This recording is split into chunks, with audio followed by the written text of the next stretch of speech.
My favorite Civ, I probably, this is not exciting, but I probably play the Romans because they are kind of like the generic Civ of all trades, so they do a little bit of everything. But it's always fun to experiment with a new one and see how it feels.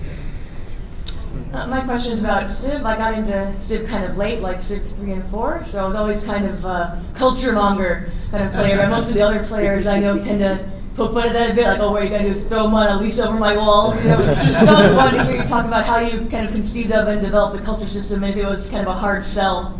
It was a challenge. What happened was Civ 1 was primarily a military game. And we got a lot of people squawking that, your game is called Civilization, but it's really just a military game. So we said, you're right, we need to do something about that. So we looked for other ways of winning the game. We found it in Civ 1, it was kind of cool to have the space race as an alternative way of winning. That's kind of that tension and excitement that builds up at the end. Who's going to win and how. So to add some more of that, we looked at cultural victory, economic, diplomatic, other kind of options, and we found that they really enrich the game. And there are people who kind of like to turtle up and just play and kind of improve their own area in civilization as opposed to kind of going out and conquering the world. So that, kind of by adding those other ways of playing, it broadens the potential audience for the game, and I think it makes it a richer experience. So we're happy we added those things to the game, but it was definitely something we had to kind of learn to do beyond the original game. Is there a gameplay element or concept that you wish you hadn't put in the games, that you wish you'd never come up with? Well, I've got a lot of flack about the dancing in the latest Pirates game, but I still think it's brilliant work of genius. But I might be convinced otherwise. I think every game there are a few things we probably do different. I've made the analogy that games are like your children. That you spend some time raising them, and they kind of take on a life of their own, and then you send them out into the world to see what they become. There's the smart one, and the cute one, and the funny one, and so I take those kind of quirks and flaws as just part of their personality. So I'm really, overall, all the games that we've done, I'm very happy with. I have a two-parter for question. The first part involves Pirates for the Nintendo. How much involvement were you involved with that game? And the second part is regarding the skeletons for Pirates for the PC when you failed the copyright protection. Whose idea was it to have skeletons for the crewmen? Whoa.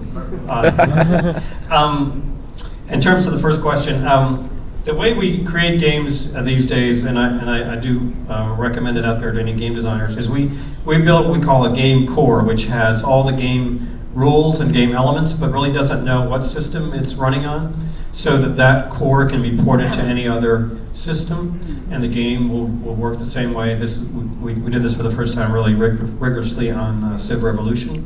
So the DS version, even though the graphics were completely different, the gameplay was exactly the same as the 360 and the PS3 versions.